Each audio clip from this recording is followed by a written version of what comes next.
Well, I'm Martin Murray. I'm the archivist for the Arts Club of Washington, and it's a great pleasure this evening to have with us Sean Potter. Sean is the biographer of a man named Cleveland Abbey. I don't know if you all can see this wonderful book that was just published this year by the American Meteorological Society. Cleveland Abbey, it's called Too Near for Dreams, the story of Cleveland Abbey, America's first weather forecaster. Now, those of you who are not familiar with the Arts Club are probably wondering, what is the Arts Club doing with a talk about a meteorologist? You could probably understand us doing a talk about a sculptor or a painter or a dancer or a musician or some other type of artist.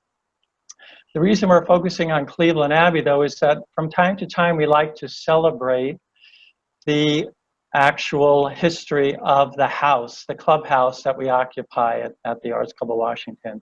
And Cleveland Abbey is probably one of our more prominent residents. James Monroe, I think, has pride of place, but Cleveland Abbey is certainly a close second. Sean recently published a biography of Cleveland Abbey, which he's going to talk with us about. And Sean is very well suited to this topic because, like Cleveland Abbey, he's a meteorologist. He has worked for ABC News and the National Weather Service. And he's also an editorial writer as well on science, meteorology, and science history.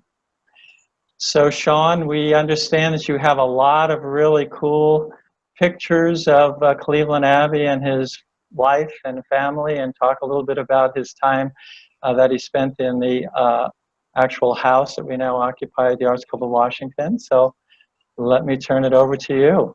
Great. Thank you, Martin, and thank you to everybody who's joining us, especially those of you from the Arts Club. It's wonderful to be here with you virtually, and if even though we weren't able to do this originally, we were supposed to do this in person back in March, just before everything started escalating with the current pandemic, but it's great to be here. And the silver lining, as I was saying before we got started, is we're able in this format to invite others. So I'm also grateful for those who are coming from outside the Arts Club community who are able to join us. So what I want to do in my presentation and my talk this evening is tell you a little bit about Cleveland Abbey, who he was, and also who he wasn't. There are some misconceptions and myths out there surrounding him and his life and his career. Take you a little bit through his life and career, and talk about that with some excerpts from the book, and then focus a little bit on the house itself. As Martin said, the house which he called home for 3 decades, and 2017 I Street Northwest, which for more than a century now has been the home of the Arts Club of Washington. And it's a beautiful home, as many of you know. And so I'm going to take you through a little bit of the history of that house, especially as it relates to Cleveland Abbey, and show you some photos that I found during my research, some of which did not make it into the book. There was a good number of photos in the book, including some of the house, both in the interior and exterior, but there's a few that ended up on the editorial cutting room floor, if it as it were, that I'm going to be happy to share with you this evening. So I think maybe what I'll do is go ahead and I'll share my screen now and start the presentation and walk you through all of that. So we're going to put this in play mode, and I think hopefully you can see the title slide there with a portrait of Abbe and the house on the left. And I'm going to start by just a brief, say just a few brief words about the book itself. And here you can see the cover of it and some of the motivation for having written it. As Martin said, it was published just back in January by the American Meteorological Society, distributed by University of Chicago Press. It's the first book-length biography of Cleveland Abbey in 65 years, and there's only one other in existence that was published in 1955, actually written by his son Truman. And so it was really time for a new biography of Cleveland Abbey. A lot of people in the meteorological community know who he was, but a lot of people outside of the community aren't familiar with him. So I was really looking to help bring his name, his life, his career back into the forefront and tell that story. And so the book incorporates extensive independent research from nearly a dozen libraries and archives around the world, including primarily the Cleveland Abbey papers at the Library of Congress, which I relied on for the bulk of the research. There's a good collection there in their manuscript division, which luckily I had easy access to living here in Washington. Now, some of you may be wondering about the title of the book, Too Near for Dreams. Where did that come from? Well, I'll tell you. It comes from a speech, a lecture, a public lecture that Cleveland Abbey gave in 1909 toward the end of his life in Columbia University in New York. It was a lecture for non-meteorologists about the future of meteorology was the title. And here's a brief quote, a brief excerpt from that. He says, "We may dream of the immensity of space as we contemplate the starlit sky at night, for the stars are far, far away, and men are always dreaming of them. But we cannot merely dream of the clouds, the weather, and the storms. The atmosphere is too near at hand for mere dreams. It forces us to action, it is close to us, and we are in it and of it. It rouses us both to study and to do. We must learn its moods and also its motive forces. We must conquer it in our struggle for existence." So I thought that was a very apt quote. It actually appears in the beginning of the book, and that's where the title comes from. So now I want to talk a little bit about Cleveland Abbey's life and his career. So I'm going to take you through a series of slides that mirror the chapters of the book. Each one is dedicated to one of the 7 chapters. There's actually 2 slides for the first chapter, which is his early life. Actually, before I do that, I want to talk a little bit about, in more detail, about who he was, some of his accomplishments, and then again, some of the things that are attributed to him that are not accurate. So first, who Cleveland Abbey was. Well, first and foremost, he was an astronomer. He studied astronomy under some of the preeminent astronomers of his time. There was a German astronomer named Franz Bruno, under whom he studied at the University of Michigan in the 1850s. And it was only later that he turned to meteorology and became a meteorologist, which we know him more as today.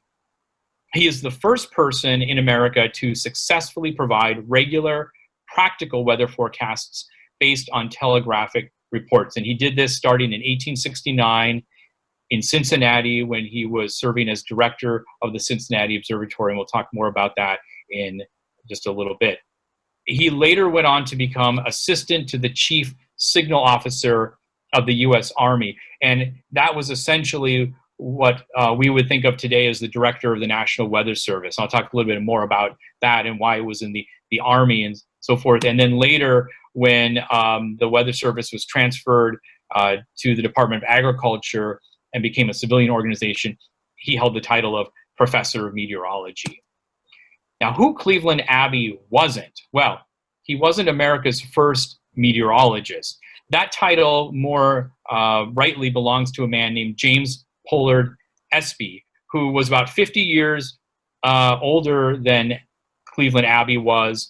And he worked for a variety of institutions, including the Franklin Institute, before he was appointed the first meteorologist for the U.S. government in 1843. And he worked first under the U.S. Army Surgeon General, and then later for the Navy Department. And he did studies on storms, on weather, and meteorology in general, but he did not do forecasting. But he would most rightly be called America's first meteorologist.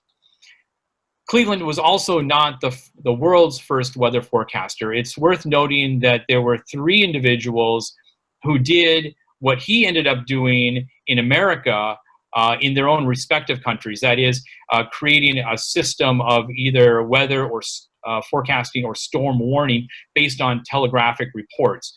And these were done in Great Britain, Admiral Fitzroy, the Netherlands, a gentleman named Bijs Ballot, and then Leverrier in Paris, France, at the Paris Observatory, all created what could be called some sort of systematic weather service for their individual countries. So what Abbe helped create first in Cincinnati, and then later on a national level, what we know today as the National Weather Service, that was the fourth such national weather service in existence in the world. He was also not the founder of the Federal Weather Service, what we know as the National Weather Service, and I'll get into that a little bit more detail in one of the later slides, nor was he, as he is sometimes erroneously referred to, as the first chief of the Weather Bureau. And the last one is a little bit of a pet peeve, having actually served as a chief meteorologist myself early in my career, and that's a term that's often used today. It's sometimes used to describe Abbe's work, although it's a modern term, and even though the duties that he performed at various parts of his career might be akin to that of a chief meteorologist, it wasn't a term that was used at his time, at least not with him, so I put that on the list as well. So let's talk a little bit about his life and his career, and I'm going to start out with his early years. He was born on December 3rd, 1838 in New York City on a 1-block-long street in Lower Manhattan known as Dutch Street, and it is located right here, as you can see, still there today. I was last there about a little over a year ago, and at that time, I believe they were building brand new luxury condos, high-rise condos on the street, but it looked much different than it did in Abbe's time. In fact, this is what Dutch Street looked like around the time that Cleveland Abbey was born. From the beginning, he enjoyed a life at home full of warmth and love, surrounded by members of a large, extended family, and instilled with the devotion of his staunch Baptist roots. My earliest remembrance, he recalled years later, is of a dear old house and garden with its altheas, lilac bushes, and box hedges on the east side of Dutch Street, the very humblest old street in New York City. Cleveland's father, here's both of his parents. His father, George Waldo Abbey, was born in Ashford, Connecticut on October 20th, 1811. George moved to New York City around the age of 14 and eventually formed a dry goods business with two partners, one of whom, a prominent abolitionist, actually served as a conductor on the Underground Railroad and also later played a role in the repatriation of several dozen African slaves who revolted aboard their slave ship Amistad off the coast of Cuba in 1839. That was one of George Abbey's business partners. George was prominent in the Baptist Church and is also an active member of several charitable organizations in New York. And also, despite being a staunch abolitionist himself, he was unable to serve during the Civil War due to an ankle injury, although two of his sons did serve, and we'll talk a little bit later, aside from Cleveland, two of Cleveland's brothers. Cleveland wanted to serve, and we'll talk, and wasn't able to. We'll talk more about why that was in just a minute. Charlotte Colgate Abbey, Cleveland's mother, was born in New York City on March 23rd, 1817. Her father, Bowles Colgate, was a co-founder, along with his brother William, of the Colgate Soap Company. And if we go back to the previous slide, you might notice that name on the house there, Colgate and Company. That is what eventually became Colgate Palmolive Company. So there's a connection there. Originally located at number 6 on the narrow 1-block lane known as Dutch Street, right across the lane or the street from the house where the Abbeys lived initially and where Cleveland was born. Early in Cleveland's life, they moved uptown to East 20th Street. Not those of you familiar with New York City, this would be just north of Union Square, and actually lived just down the street in a nice townhouse from another townhouse that was occupied by Theodore Roosevelt's family. So they actually, the families were neighbors, and get into a little bit on the book. Abbe and Roosevelt were born, I believe it was 20 years apart. Theodore Roosevelt, the one who became president, his father was also named Theodore Roosevelt Sr., but our 26th president was born in 1858, 20 years after Cleveland Abbey. Both of Cleveland's parents were deeply religious and instilled in him a devotion that would not only inform his character, but remain with him his entire life. In fact, his parents had intended that Cleveland pursue a life of ministry. That is, until science and his own curiosity for the world around him intervened. Cleveland's mother would be a constant source of comfort and solace in his early years. I found my pleasures at her side or in my books, he said. Early memories of her dominated his recollection of childhood, including of her playing or singing at the piano, as well as his admiration of her requisite watercolor paintings of flowers. It is clear that Cleveland's parents had a positive influence on him from an early age. The guiding spirit in that house was the gentle, patient, and loving mother, he wrote, adding, "She was our queen of hearts, and the upright, youthful, and spirited father was not less the king of hearts. He was always very cheerful and perfectly self-reliant, while mother's daily refuge was in secret prayer."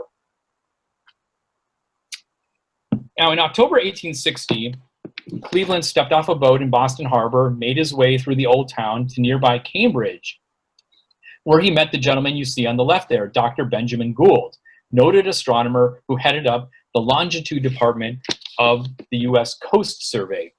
Cleveland would work under Gould's supervision for nearly 4 years, helping to accurately determine the longitude of various locations, something that had long plagued astronomers and others who relied on such measurements. Unlike its cartographic counterpart, latitude, calculations of longitude relied on knowledge of how local time differed between two locations, one with a known longitude and one without. The advent of the telegraph in the mid-19th century helped overcome one of the major obstacles in this effort by allowing observers at distant locations to easily compare the relative times at which a celestial object appeared in their telescopes. So this was the work that Cleveland did under Gould in Cambridge, Massachusetts. And it was very tedious work. It wore on Cleveland. He suffered from migraines and headaches. And so he didn't make a career out of that. And during his 4 years in Cambridge, Cleveland also had opportunities to interact and develop relationships with a variety of individuals, some of whom would go on to make important contributions in their own respective fields. One of those individuals, Albert Bickmore, whom you see in the center photograph there, would go on several years later to become the founder of the American Museum of Natural History in New York. Born 3 months after Cleveland, Bickmore, whom was described as a man of simple and deep religious faith, became one of Cleveland's closest friends, with the pair meeting at a church service just a few months after Cleveland's arrival in Cambridge. The two shared much in common, including a childhood filled with imagination and wonder about the natural world. Now, it was also while Cleveland was living in Cambridge when the Civil War began. Now, like many young men of his time, he felt the struggle of weighing his own responsibilities at the time with the patriotic call for duty that seemed to cry out from every corner of his conscience. While Cleveland stayed in Cambridge during Lincoln's initial calls for volunteer troops in 1861, he finally relented in the summer of 1862 after Lincoln put out another call for volunteers to defend the Union. Both Cleveland and Bickmore enlisted in what would become part of the 44th Regiment of the Massachusetts Volunteer Militia. While Bickmore would continue to serve, Cleveland did not make it past the initial training due to his poor eyesight. The rejection left him feeling disillusioned and unfulfilled, as he was determined to do his patriotic duty to answer Lincoln's call and help save the Union, even if it meant risking his own life. So instead, in late 1864, he traveled to Russia, one of the few Americans at the time to do that, especially to study science. And he spent 2 years living and working as an astronomer at the Pulkova Observatory, located about 20 kilometers south of St. Petersburg, under the direction of renowned astronomer Otto Struve, whose photo you see in the upper left-hand corner of the screen. Struve was part of a dynasty of astronomers that spanned 5 generations. In Russia, Cleveland found a world vastly different from that he was used to in America. This was the Russia of Tchaikovsky, Tolstoy, and Dostoevsky, who was just a year away from publishing Crime and Punishment. Russia was witness to incredible social and political upheavals in the 1860s. Less than 4 years before Cleveland's arrival, Tsar Alexander II changed the course of Russian history when he signed the Emancipation Reform of 1861, ending centuries of serfdom and effectively liberating some 23 million people across the vast Russian Empire. There were also major political upheavals taking place back home while Cleveland was abroad. The Civil War raged on, and shortly after its conclusion in April 1865, tragedy struck a healing nation when President Lincoln was assassinated at Ford's Theater in Washington. The news of Lincoln's death stunned a nation already wounded by war, but it took 2 weeks to reach Cleveland, cloistered away in the relative isolation of Pulkovo. Last night, the St. Petersburg paper brings one very short dispatch saying that Lincoln is murdered, Seward dangerously wounded, and Gold 147, he wrote his mother on April 28. I cannot believe it. It must be a gold speculator's last resort to save himself from bankruptcy. But it must be several days before the arrival of later news can confirm or deny this statement. And I begin to be quite feverish with hopes and fear. The following day, Cleveland made a note of Lincoln's death in his diary and went back to the entry for April 14 and added in bold letters at the bottom of the page, which you see on the right hand of the screen, "This day is Lincoln murdered," and he underlined them to denote their significance. Cleveland returned to New York at the end of 1866, and after spending a year in Washington, D.C., where he worked at the Naval Observatory, he moved to Cincinnati in 1868, where he accepted a position as director of the city's fledgling observatory.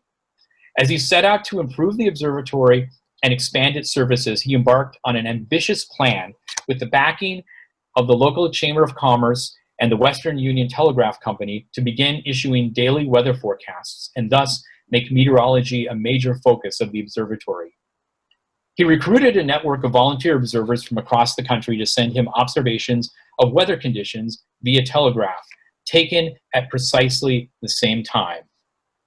Armed with this information, he was able to make predictions, what he called probabilities, for Cincinnati, which were published as a weather bulletin in a local newspaper and posted on a bulletin board at the Chamber of Commerce. He later recalled having written to his father in New York, telling him, with an uncharacteristic lack of modesty, "I have started that which the country will not willingly let die." While in Cincinnati, Cleveland also met and fell in love with a woman he would end up marrying, Frances Martha Neal, known to her family and close friends as Fanny. You see her photo here. Cleveland and Fanny were married in May 1870.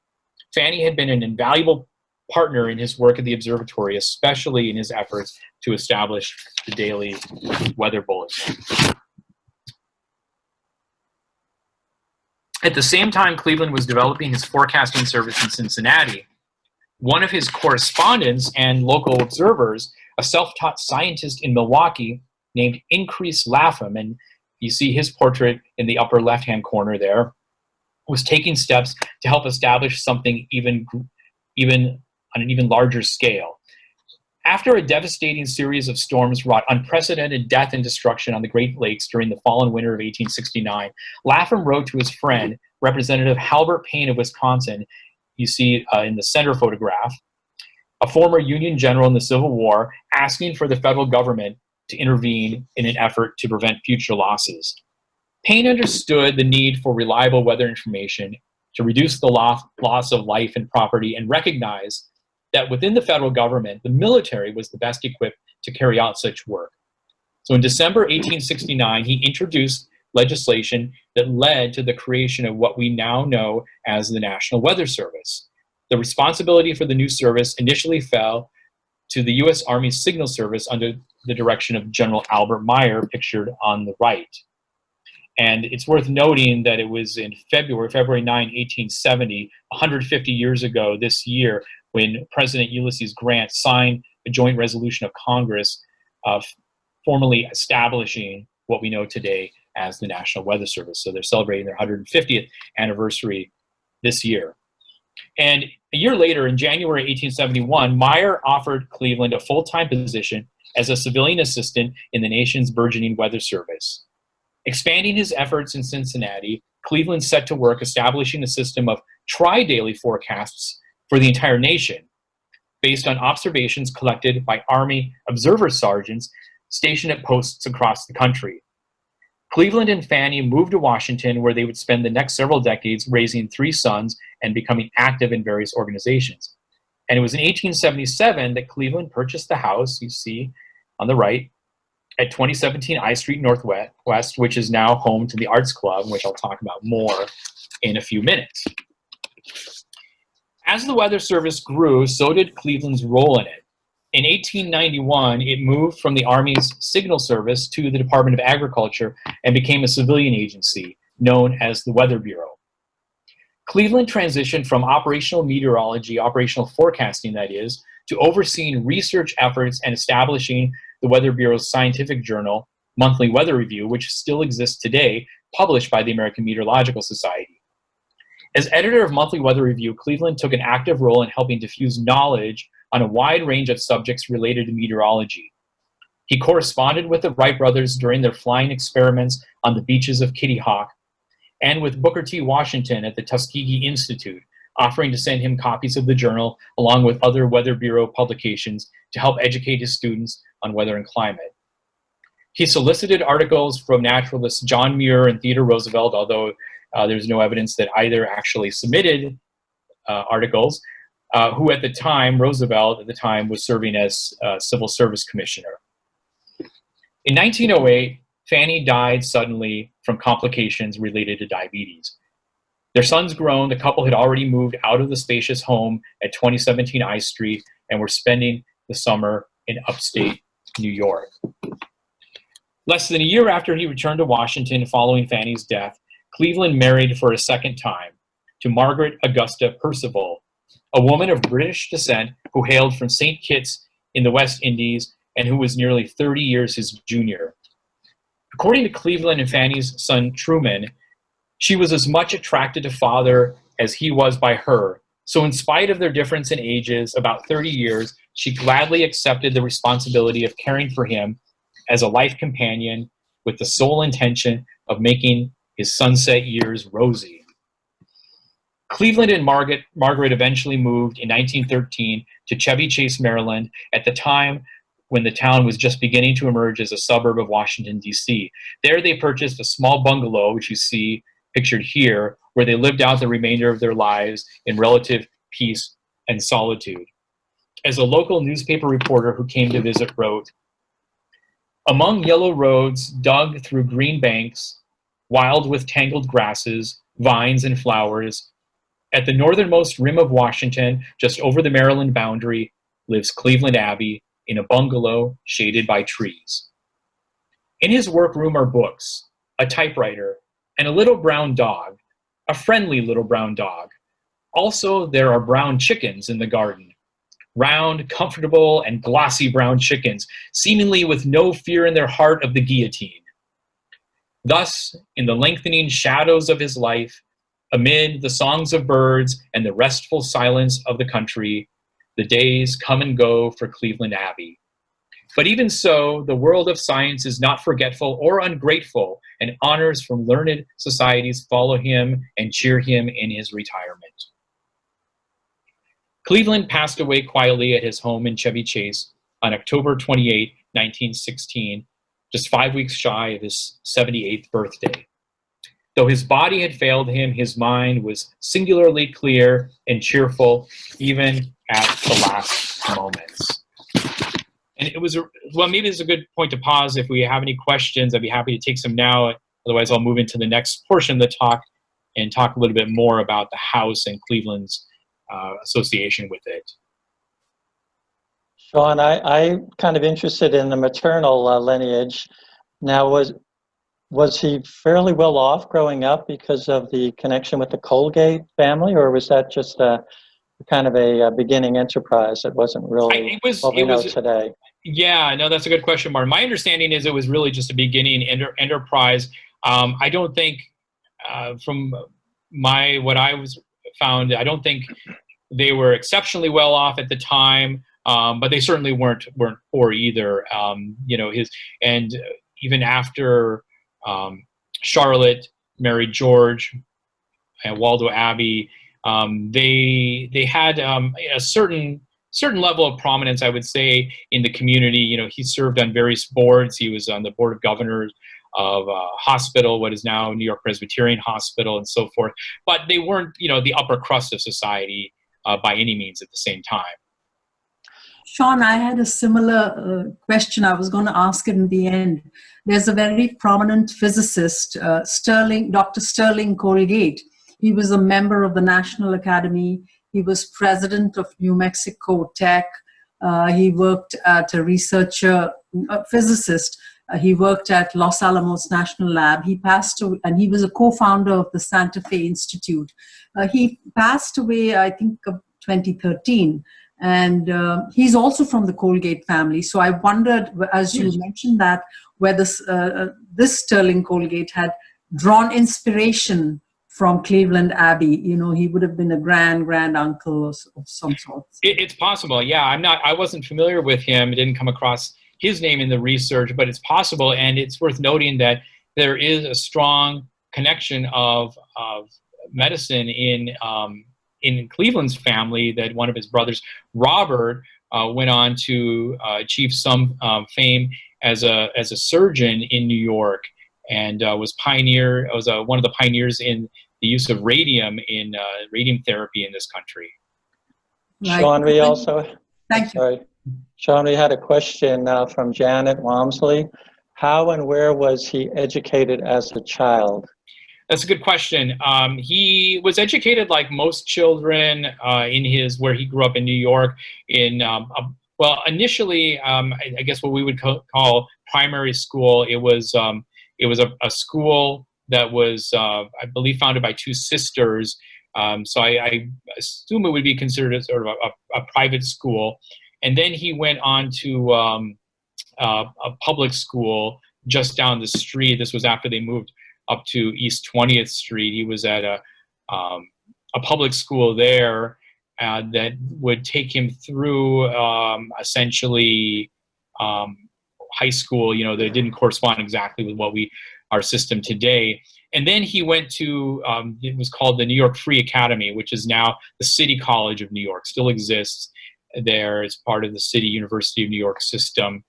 And the Free Academy was actually one of the first institutions of higher learning in New York City that was tuition free. So it competed with Columbia, for example, in that sense. So he had a good, solid education, though again, not Ivy League, at least at that point. He did later in life, when he was in Cambridge, he did some, do some classes at Harvard, and later was awarded a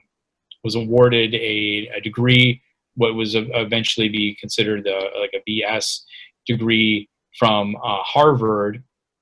And then he went on and did, his formal. So he received essentially it was at that time even a bachelor's and then a master's degree from the Free Academy of New York, again, City College today, and then went on to Michigan. It was actually there, I think, in between getting his bachelor's and master's, and sought out Bruno, the German astronomer under whom he studied there, and did some teaching.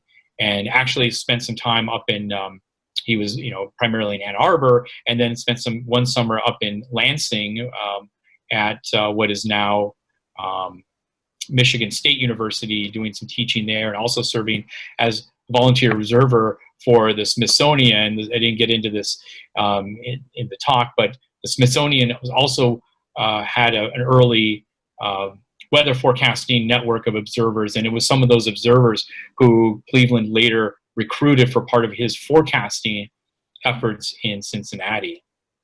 Okay, and then we have one final question before you move on. Bill Turner, very specific question. He's from Chevy Chase himself, and he wants to know if you have the exact street address. I do. It's a little complicated, because the streets actually change names. And it might be easiest if we can exchange information. I'd be happy to send some to him. The house, I believe, actually still stands. I was actually, as I started writing the book and researching this, I went up there, actually went to the Chevy Chase Historical Society, talked with some nice folks there, got some historic maps and looked at some of the plats and parcel information to try to figure out exactly where it was. It was at the time it was called the Otterbourne district, and it was let's see, Douglas Street. I'm trying to remember now if it was actually. Hold on, just a sec. I'll actually look this up. And but again, if he's interested, I have a lot more information that I'd be happy to share. But it was there we go. Moved to Chevy Chase. It was, so they purchased a house, the bungalow. It was originally 102 East Douglas Street, and that is now Underwood Street in a neighborhood known as Otterbourne. So again, they moved there at a time when Chevy Chase was just beginning to emerge as a suburb, and parcels were being developed. And in 1915, so they moved in August 1913. In 1915, there were scarcely a few dozen homes dotting the town's landscape. And so it was really, there was a boom that I think took place in the 20s that helped populate Chevy Chase. But it was 102 East Douglas Street, now Underwood Street. I think the house number also changed.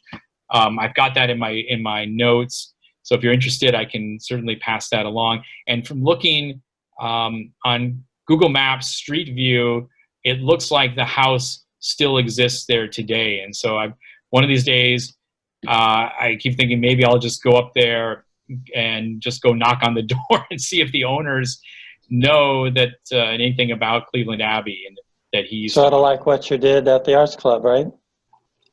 Sort of like what I did at the Arts Club, Yeah, right? maybe. Although you guys knew about him already, as well, as we'll talk about, right? So let me continue on and Right.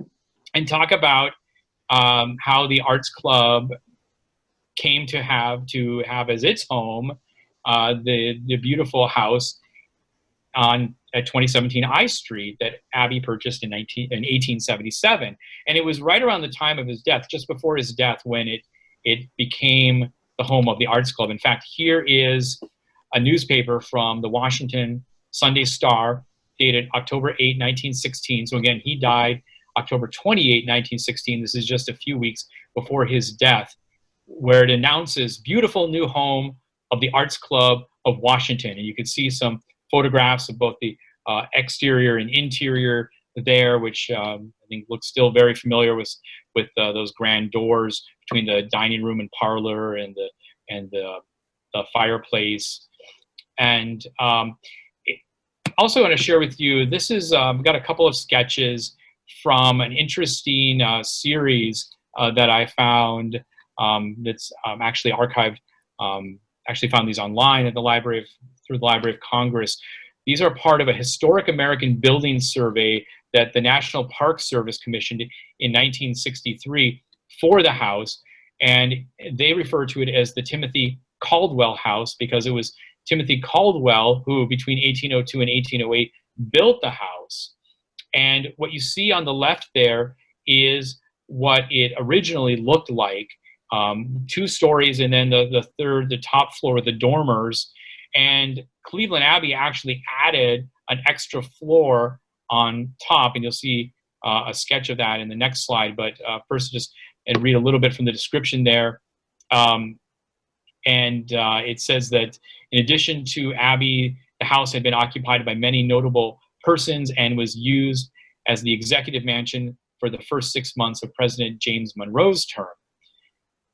Here's what the house looks like today. On the front, you see on the left there what says South Elevation, so with the extra floor that Abbe added. And then there's the side entrance as well. Here's some photographs taken in 1937. And you can see that it still retains many of the same features. It looks very, very similar as it does today. And I'm actually going to read, this is from chapter 6 in the book, where I discuss the house. Almost, in a way, I think of it almost like a secondary character in the book, because it was played such an important role in Cleveland's life and that of his family lived there with Fanny for 3 centuries, raised 3 sons there, and actually, I'm going to. I think this would be a good opportunity to read just a little bit from the book of what I wrote about that. So by the time Cleveland and Fanny's 3rd son, William, was born on June 27, 1877, the family had outgrown their quarters at 1825 I Street, just down the street, and decided another move was in order. On June 20, Cleveland purchased a 3-story red brick late Georgian townhouse at 2017 I Street Northwest, just 2 blocks down the street, for the price of $10,000. The price was not too great for a man on a small government salary, according to his son Truman, who also noted that there was less demand for such large houses in the years following the Civil War, thus resulting in a more modest price. The property also experienced some neglect, and before the family could move in, Cleveland saw to several improvements, including the removal of a row of outbuildings behind the house that consisted of a bakehouse, a smokehouse, an ash house, a privy, and a stable. When moving day finally came, the older 2 Abbey boys were eager to assist their father in transporting the contents of his voluminous library to their new home. I well remember the September day we moved in, soon after my younger brother was born, Truman recalled. My older brother and I thought that we were most helpful as we loaded our toy express wagon with father's books and made trip after trip from 1825 to 2017 I Street. And in what a confusion of boxes we slept that first night. As Truman later described, our impressions of the early days were all of good times. We rode velocipedes around the bare floor of the library, the big 2nd floor front room, and we swung in a big rope swing in the 2nd floor back. We remember well the spaces between the wide boards of the floors into which we used to poke our paper soldiers. There was one very wide crack between the boards just in front of Father's desk that we could get at only when Father had gone to the office. Whole companies of soldiers would disappear down that crack in one morning. We remember with great pleasure going with Father to the Weather Bureau, first at 17th and G Streets, only about a 10-minute walk away, and filling broken thermometers with red alcohol and so making new ones for ourselves. We were not very old when we used to make barometers with old glass tubing, dirty mercury, and empty bottles. I could not have been more than 10 years of age when Father thought I knew enough about barometers to take a very crude one that I made at home and at the Weather Bureau and demonstrate its making to the other children at school. So here's some other photos. Again, you see the beautiful lunette that adorns the top of the front entrance with the keystone centerpiece there, and then the item which I believe is still there on the right, which I believe is a shoe or boot scraper to get all the mud or muck off your boots before you enter such a fine house. Here's what it looks like today. Of course, it looks very similar, with the addition of 2 plaques. Well, I think one of them, the one that's on the house, actually both of these would have been there at the time those earlier photographs were taken. And here's a close-up. The one on the left, which was added when the house became a National Historic Landmark in 1976.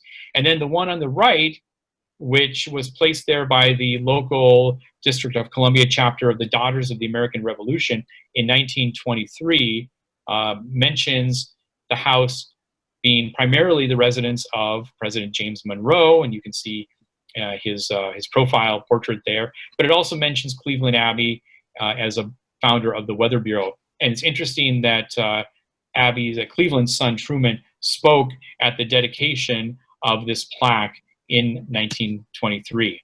Now here's some photos of Cleveland and his family. The first one on the left, I believe, is taken, it's undated, I believe it was taken in front of the house on I Street, and as you can see from his white beard and hair, this is obviously later in his life. On the right, you see his 3 sons, Cleveland Jr., Truman, and William, early in their lives. Here's a photo, two photos of Cleveland and Fanny, one in front of the house on the left, and this is in the book. The one on the right is in the back garden. Here are two photos that show the dining room inside the house with Cleveland sitting at one end of the table. On the one on the left, he's on the far right, and the photo on the right, he's on the far left, and you can see Fanny and some other guests. Not all of them are identified, although on the photo on the right, it does mention Cleveland Jr., his eldest son, and his wife Frida, being two of the people seated there. And you see their servant also pictured in both photos. The photo on the right, by the way, it said on the back that it's circa 1904 and it's facing north. So you see the windows there, and you might be tempted to think that these are the front windows of the house, but they apparently are facing north, which would be the back of the house. Here are two photos showing the library up on the second floor, which again spanned the entire width of the house in the front. These aren't the best photos. I did my best to try to touch them up a little bit, but there's some deterioration on them. But really, I just wanted to give you a sense of what it was like, and the voluminous number of books and journals that he had on all kinds of subjects, and there was artwork that adorned the tops of some of the bookshelves as well as elsewhere in the house. A couple of photos of the library where Cleveland obviously spent a lot of his time. The one on the left is with his mother, Charlotte, and this was obviously prior to her death in 1885.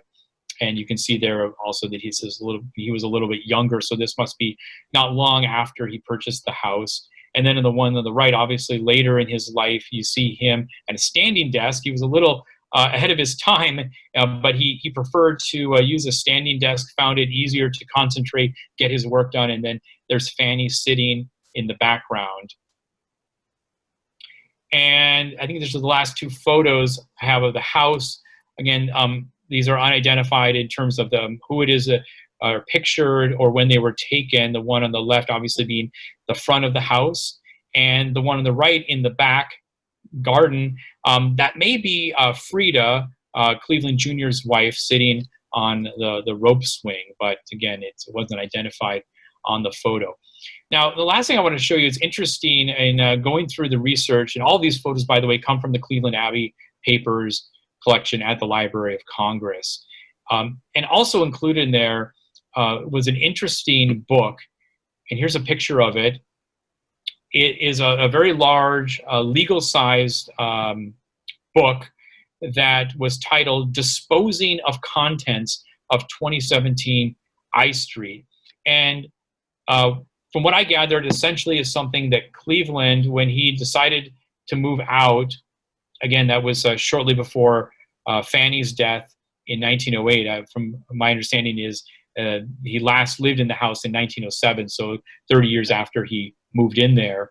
But as you can imagine, they accumulated a whole collection of books and household goods and furniture. Many of his books went to Johns Hopkins University in Baltimore, where he had an affiliation, and became the nucleus of a collection for one of their libraries. And I think it's actually still called the Cleveland Abbey collection. But the rest of his belongings, a lot of it was divided up between his three sons, and they all had families at the time. So this book contains all of these little notations and scribbles in his very characteristically hard to decipher handwriting. He was known even among his family for having really hard to decipher handwriting. There's letters. You can see there's a letter from one of his sons to him on the right. There's all kinds of little inserts, a receipt from the Adams Express Company, which was a moving company of the time. And I just thought it was an interesting element of the archives that was worth sharing with you all, since it relates to the house. And I think with that, I think that's all I have for the formal presentations. So if we have time, I'd be happy to answer some more questions. Wow, that's excellent presentation, John. I really appreciate it. And I love all of those old photographs. So they all come from the Library of Congress? All from the Library of Congress. Yep, the Cleveland Abbey papers and the manuscript division there. There's at least two boxes. There's about 31 boxes there, and I think at least 2 of them are all photographs in different folders. And unfortunately, they're not all of them are identified or categorized. Some of them are, so you kind of have to make do with what you've got as a from a research standpoint. But yep, they're all from that collection. Yeah, just a point of information, Truman, Cleveland Abbey's son, was a member of the Arts Club, as was his granddaughter, Elfriede, who was, I guess, the daughter of Cleveland Jr. That's She right. was an Yep. artist in upstate New York, so we have another connection with the Abbey family. Right. And I think also in there, I didn't include it here, but there's I have an early bulletin of the Arts Club, and I think from 1916 that talks a little bit about the house. It mentions Truman, I think, as being a life member. Yes. Sasha, I'm just a question. Do we want to open it up for everybody to ask their own questions, or should I just continue reading the questions for Sean? So I think we've taken care of the ones from there. Actually, I wanted to acknowledge that Anjali Bamzai has her hand up and wants to ask a question. So there she is. So go ahead and ask your question. Hi, Anjali. Hi, I wanted to say hello to Sean, and I missed his talk at the American Meteorological Society. It was late in the evening. I think I was in some other session. So I'm so happy to get a first-hand version of the book. And I hope to have an autographed book from him soon. It'd be my pleasure. But yeah, I wanted to ask about the monthly weather review and how it changed hands from going from a journal that the government was, or a report that the government was bringing out, and then it finally landed up with the American Meteorological Society. So do you have insights on that?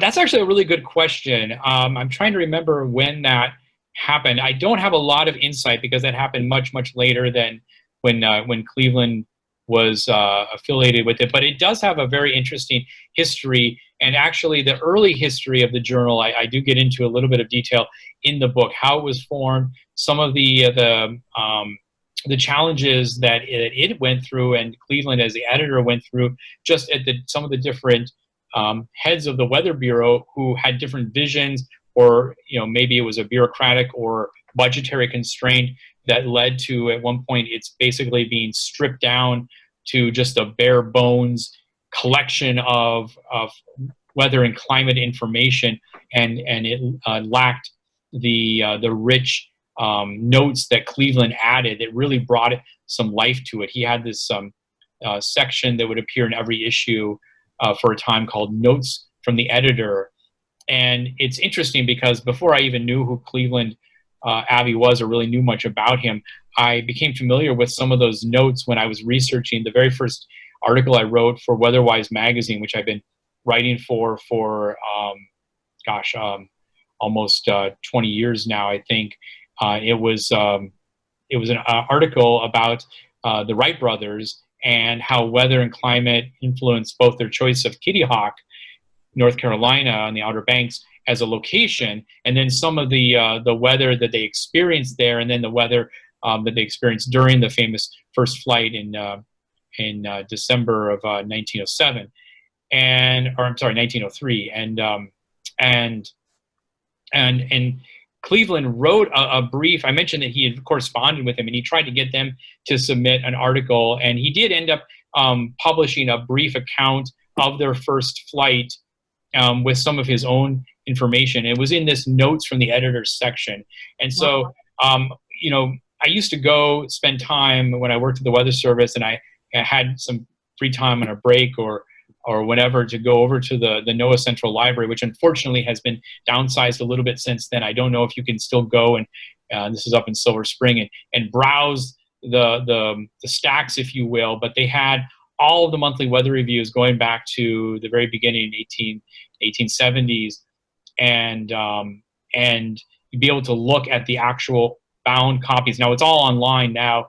The AMS has graciously scanned all all of it along with all of their journals and made them available online, and Monthly Weather Review is at least available freely. But getting to your question, I'd have to do a little more research, and maybe somebody at AMS would have some more information about when it changed hands and a little bit about how that took place. That's a good question. Thank you. And Sean, I see that Bill Turner had a question. I don't know, Bill, did you want to unmute and ask it yourself, or shall I ask it for you?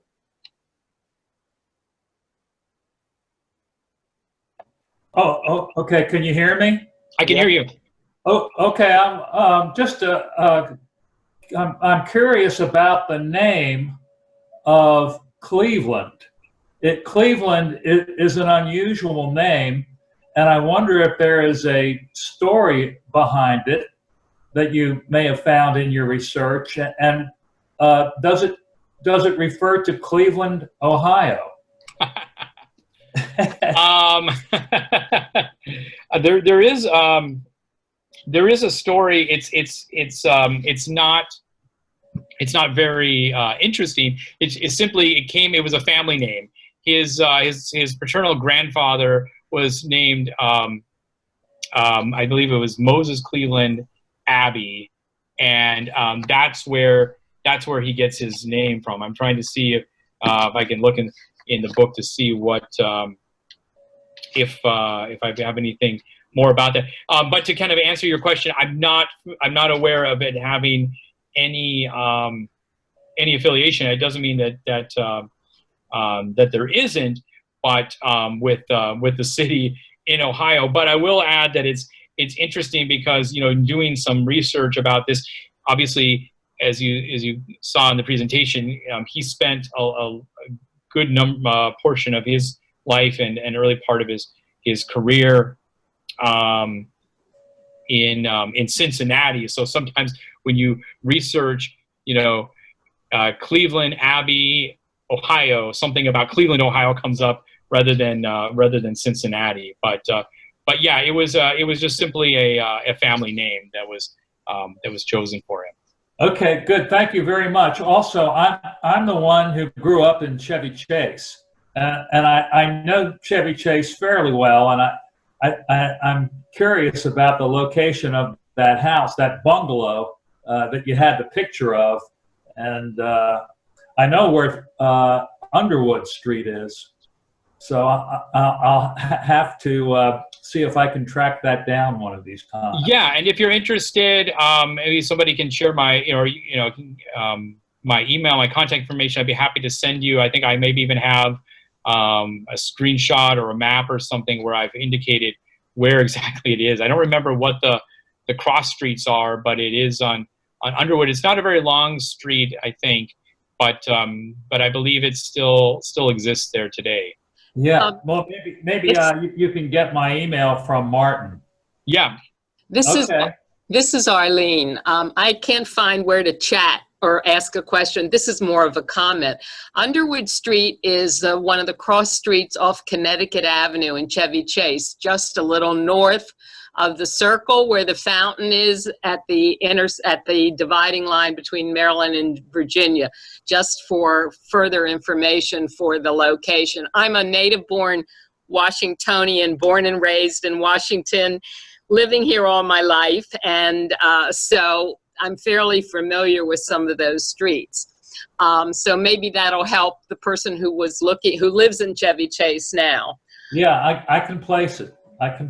Thank you. You're Maybe welcome. we'll have to do a Cleveland Abbey field trip someday. Sounds good.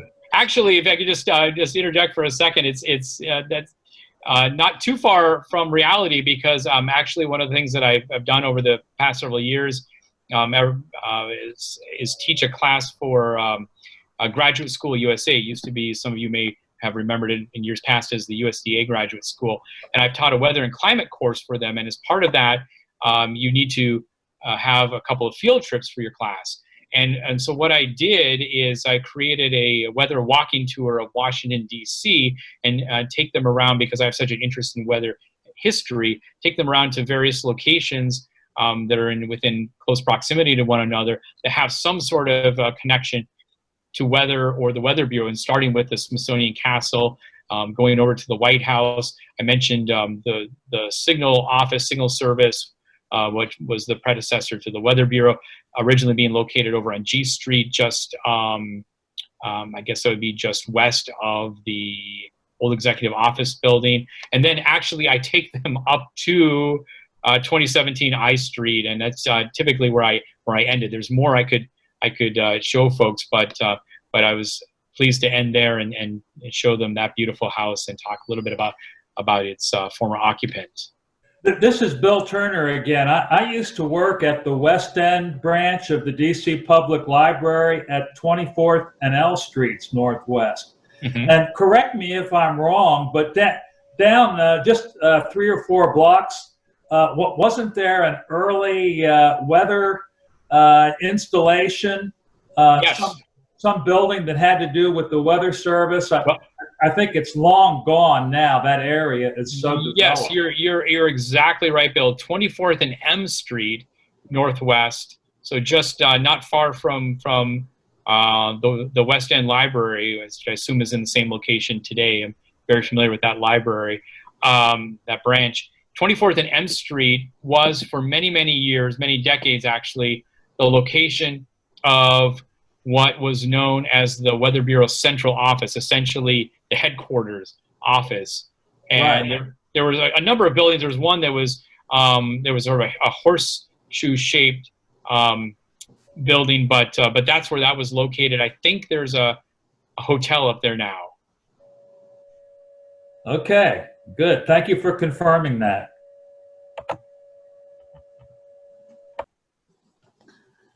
Any other questions or comments? No, this is just a comment. This is from Arlene again.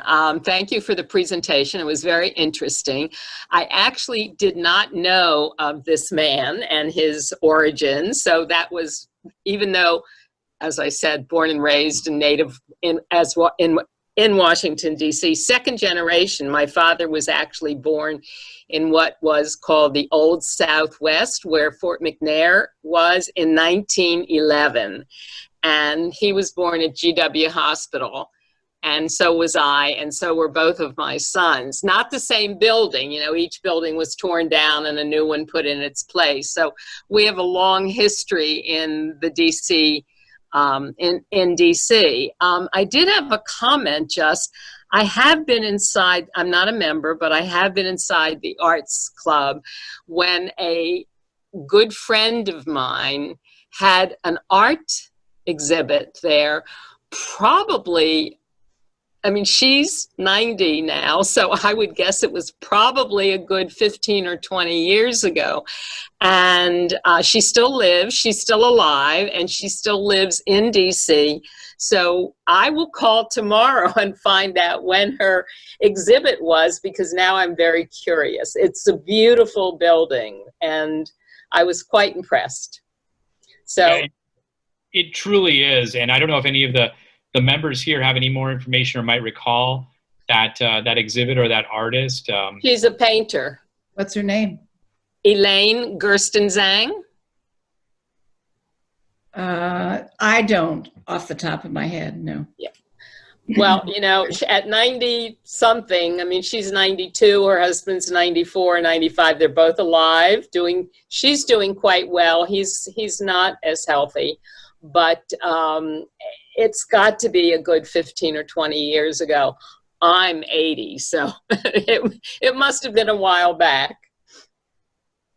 Yeah, there's definitely a lot of rich history in Washington, and it's really a lot of fun to unravel some of those stories and some of the people and places, and some of which are still there, like the Arts Club House at 2017 I Street, and some which aren't anymore, unfortunately. Can I ask this question? I noticed that the Colgate family, years ago, I had an interview with Colgate-Palmolive. So I knew that there was a well-defined history for that company. Just looking at it quickly here, I see that a William Colgate, who had founded a soap company, was a philanthropist and was one of the founders or the namers of the Colgate University in upstate New York. Is that a direct trace to Abby's mother? I believe, I'd have to double check. I believe that might be her grandfather. So her. Oh, wait, I'm sorry. You said William. William, and he was supposed to have been the founder of the soap company. Later, Yeah, I'm sorry. That was her uncle. That was her father. His name was Bowles, Bowles, and he was a co-founder with his brother William. So that would be, if it's the same William, which I believe it was, because you're right, Colgate University, right, was named for them, was founded through their donations, was his brother. So I think that would be Charlotte's uncle. You kind of get the impression that they were rather successful in business. If they ultimately were, yes, yeah, and then ultimately the business outgrew those modest buildings on Dutch Street, right, and eventually moved across the river to New Jersey. I see. Okay, thank you. Mm-hmm. Are there any other questions before we let poor Sean? Sean, I think you have a 2.5-year-old in the other room. Yeah, he may be. It's probably past his bedtime now, so hopefully he'll have to watch this on the recording later. I have Judith has a final question. I have a very quick question. There's a little gap between when the Abbeys moved to Chevy Chase and when the house was sold to the Arts Club. And my question is, did they rent it? What did they do with the house? Why did they keep the property and not sell it immediately? It's my understanding, this is what I wrote on my little thing at the bottom of the screen.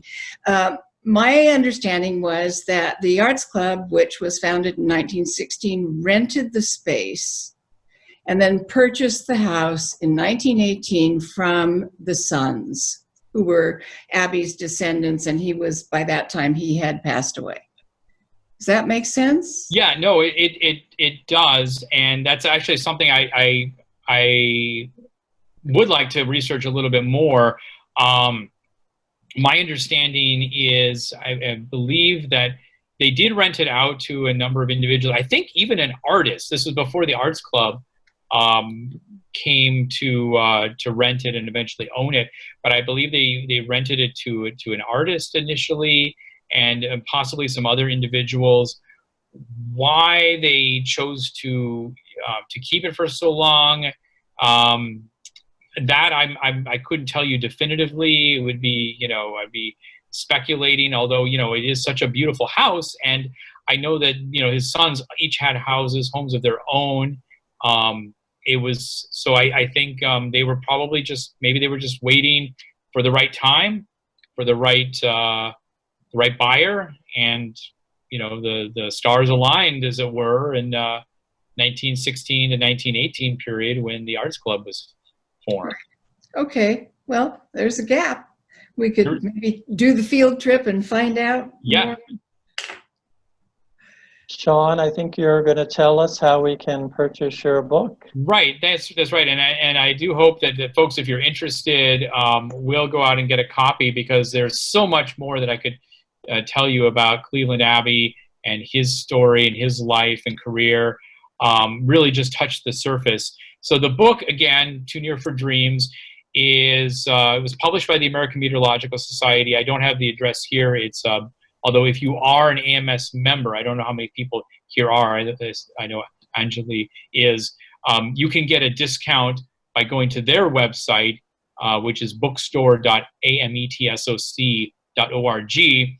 But for others, the University of Chicago Press, which distributes the book on behalf of the AMS, was generous enough to offer a 20% off code for the book if you order through their website using the code you see there, PR Abbey, and their address, as you see on the screen, is www.press.uchicago.edu, and then you can search for it there. But it's also available on Amazon. You can get it both in print and Kindle format. You can also get it in ebook format from either the University of Chicago Press or the American Meteorological Society. Independent bookstores are able to order it if you want to help shop local. Yes, I encourage everybody to, if you're interested in learning more, to pick up a copy. I do believe that the DC Library has a copy either on order. I don't know if it's going to be in the soon-to-be reopened Martin Luther King branch downtown. It's actually about just a block or two from where I live, but maybe we'll get it in some of the other branches as well. So, but again, I really enjoyed the opportunity to talk to you all this evening, and if there is an opportunity to come and give another talk or a book signing in the house that Cleveland called home one day, that would be a true honor, and look forward to hopefully seeing some more of you again in the future at future events. Terrific. Thank you very much, Sean. We appreciate your being with us tonight. Thank you again. It was a true honor. Thank you, Sean, so much for all of your hard work, and it's wonderful for us. Thank you so much. We appreciate it. So before everybody leaves and goes their merry ways, I want to have everybody just invite everybody to turn on your video now, because we all want to wave goodbye to Sean, and I want to capture everybody's beautiful faces. So thank you. Here we go. Thank you. Yeah. Thank you, Sean. This is such a great experience. I really enjoyed your presentation. Thank you. Thank you, Sasha. Thank you, Martin. Thank you, Henry, and everyone. Bye. For allowing me Have a good, to share Cleveland story. stay healthy. Thank you. Yeah, same to you all. Thanks a lot. Very good.